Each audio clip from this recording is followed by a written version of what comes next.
Hey guys, welcome back. This is Sweeper3D, and in this section I'm going to be adding the materials to the environment. So the dirt materials, the grass materials, and then also I'm going to be taking you guys through my water shader and how I set up my water shader for pretty much every render I've done. So starting off, I'm going through my asset library. I've got these Quixel Megascan materials, and this mossy rocky one I'm applying to the foreground is one that I actually use quite a bit in a lot of my renders. So I'm just taking off the displacement for now just because I don't want it to actually affect the terrain until later on. So I just cube projecting this, and then I'm going to the mapping node to lower the scale so that the rocks look a little bit more of the correct scale in comparison to the human right there. So the foreground has this dirt material, but I'm actually applying a grass material to the midground and the background. And the reason for this is because I want these to be green, and if I already use the dirt material and use like scatter systems like grasses and ferns and all of that to make the background look more green, I'd have to scatter so many more instances and it wouldn't really be worth it, especially like with the render times and how slow the performance would be. So I'm just kind of faking that with just using a grass material so that it looks like there's actually grass scattered all over those areas. And then I can also just scatter some, like ferns and grasses much more lightly, and it will look pretty much the same, just because especially with a rendered image, you won't be able to actually zoom in far enough to actually tell the difference really anyways. So, and then in the foreground, I can just, have that displacement, the dirt, and then a dense scatter system, and then a much more light scatter system in the background. So I'm just kind of going through with the same process, literally just cube projecting and then adjusting the scale of that cube projection. Nothing really crazy at all. So a lot of those are just kind of pre-made materials.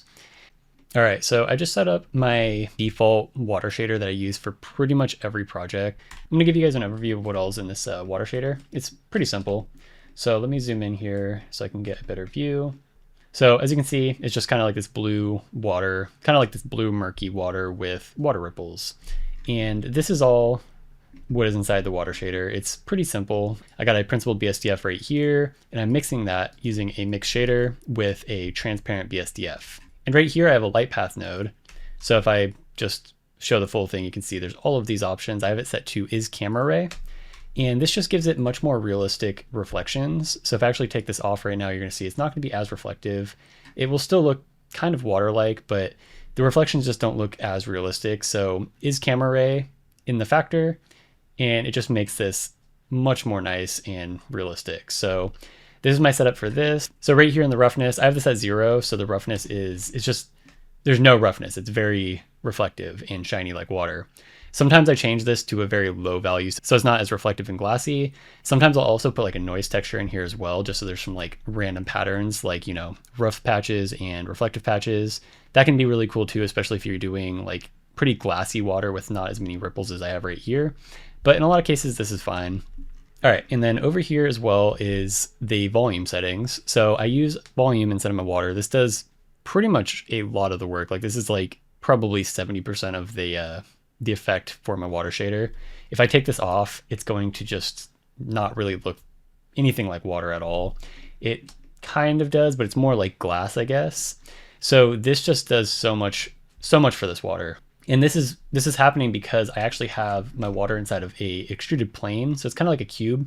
And this is just allowing, this water object to actually hold volumetrics inside of it. So if I actually go inside of here, you're going to see we get this kind of nice murky look. So it's actually like, it actually looks like you're inside of water right now when you go inside of this cube. So the volume scatter is just creating the volumetrics.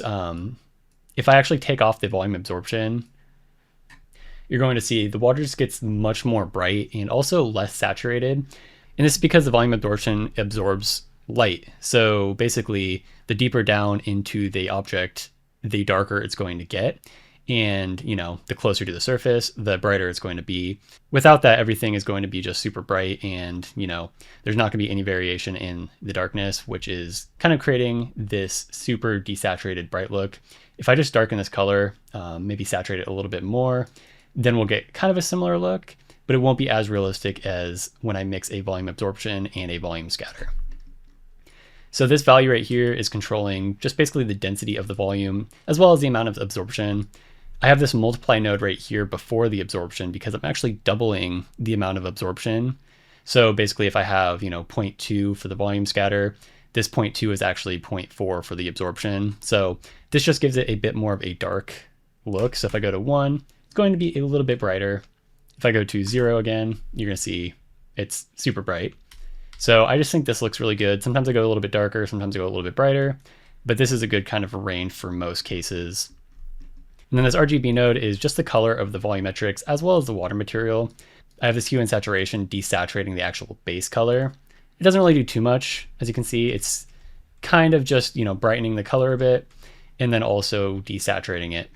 So yeah, if I want, you know, darker blue, if I want kind of like this greenish look, it's pretty easy to do. I generally go between this kind of this light blue and this kind of orangish, reddish green, kind of just depending on what I need. These two kind of colors generally go really well with a lot of scenes. All right, and then the last part of this is just like the ripples, and this is really easy to do as well. I'm using a bump node, and then I'm mixing two noise textures. So the main noise texture is this one right here. So you can see the factor actually switches between the two different noise patterns. The main one is the larger ripples. So these right here, it's just kind of like the main kind of more rounded ripples. And then the second one are the smaller ones, just kind of creating that smaller detail, which sometimes I add a little bit more, but I feel like kind of keeping it a little bit more subtle is nice. So yeah, I'm basically just mixing two noise textures. And then this is the kind of the mix between those two. Then as you saw earlier too, I use this mapping node to basically just scale the water. So if I want, you know, very big ripples, now you can't really see much of it because they're so big.